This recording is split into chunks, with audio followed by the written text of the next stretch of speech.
Something in between के 248वें episode में आप सभी का स्वागत है। आजादी के बाद हरित क्रांति देश की जरूरत थी। हम अन्न उत्पादन के मामले में आत्मनिर्भर नहीं थे। यहां आत्मनिर्भर शब्द का इस्तेमाल ठीक नहीं होगा। यह कहना उचित होगा कि तब हमारे पास अपनी 20% आबादी का पेट भरने के लिए भी पर्याप्त अनाज नहीं था।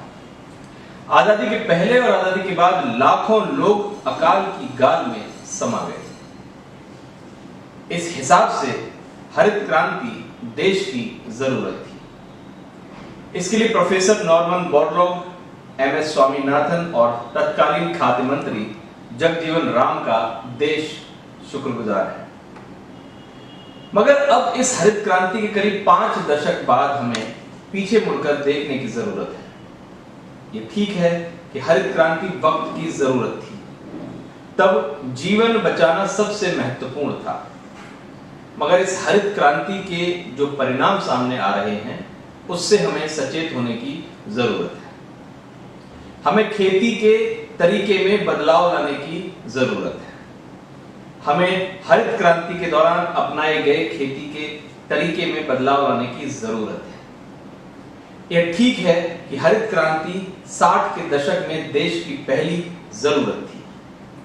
उपज बढ़ाने के लिए उस समय देश दुनिया के पास रासायनिक खादों और कीटनाशकों के इस्तेमाल के अलावा कोई विकल्प नहीं था। मगर अब देश और दुनिया के पास रासायनिक खादों का विकल्प है। हम जैविक खेती का मार्ग अपना सकते हैं।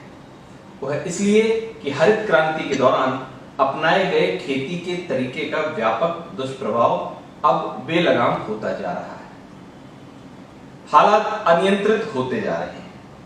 मसलन कीटनाशकों और रासायनिक खादों के बेतहाशा इस्तेमाल के कारण गिद्ध और गौरैया जैसे सैकड़ों पक्षियों की प्रजातियां विलुप्त होने की कगार पर है। खेती की जमीन बंजर होती जा रही है। भूजल में आर्सेनिक, रेडॉन, यूरेनियम जैसे खतरनाक तत्व घुल मिल गए। देश के कई हिस्सों में भूजल का स्तर खतरनाक स्तर पर चला गया है। पंजाब के 20 राज्यों में से 11 जिले इसी कारण कैंसर का गढ़ बन गए। अकेले पंजाब में प्रतिवर्ष घोषित रूप से 1 लाख से अधिक लोग कैंसर जैसी बीमारी के कारण अपनी जान गंवा रहे हैं। हरित क्रांति का केंद्र रहे पंजाब, हरियाणा और पश्चिमी उत्तर प्रदेश में कैंसर महामारी का रूप लेता जा रहा है।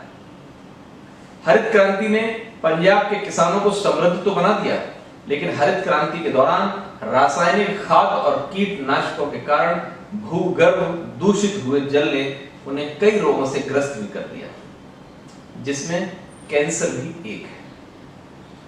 राज्य की पर्यावरण रिपोर्ट के अनुसार पूरे पंजाब में उपयोग में लाए जाने वाले पेस्टिसाइड्स का 75% तो केवल मालवा में ही खप गया। रासायनिक खाद एवं कीटनाशकों के अधिक इस्तेमाल कैंसर बनकर सामने आया। इनमें शामिल नाइट्रेट का सबसे अधिक असर बच्चों पर पड़ा है। कई बार नवजात इतने कमजोर पैदा होते हैं कि अपना सिर तक नहीं संभाल पाते। मुश्किल यह है कि इन्हीं राज्यों के कृषि उत्पाद की खपत देश के अन्य हिस्सों में हो रही है। कई राज्यों की जांच में पाया गया है कि इन राज्यों से जाने वाला आलू, गेहूं में आर्सेनिक की मात्रा मिली है। इसका मतलब यह है कि अगर समय रहते खेती के तरीके में बदलाव नहीं लाया गया तो पूरा देश गंभीर और जानलेवा बीमारियों के निशाने पर होगा। हरित क्रांति के दौरान रासायनिक खादों के प्रयोग से प्रति हेक्टेयर उपज में जबरदस्त बढ़ोतरी हुई है। देश अनाज के मामले में आत्मनिर्भर हो गया है, मगर हम इसकी बड़ी कीमत भी चुका रहे हैं। इस स्थिति को जरा इन आंकड़ों से समझते हैं। 60 के दशक में रासायनिक खादों का उपयोग महज 2 किलोग्राम होता था। इसके 5 दशक बाद रासायनिक खादों का उपयोग प्रति हेक्टेयर करीब 129 किलोग्राम हो गया। इस इसी अवधि में देश में रासायनिक खादों की कुल खपत 2,92,000 टन थी। साल 2008-2009 में यह खपत बढ़कर करीब 250 लाख टन हो गई। साल 1951-52 में देश में खाद्यान्नों का कुल उत्पादन 5.09 करोड़ टन था, जो साल 2008-9 में बढ़कर के 23.38 करोड़ टन हो गया। इसी तरह प्रति हेक्टेयर उत्पादकता में भी पर्याप्त सुधार हुआ।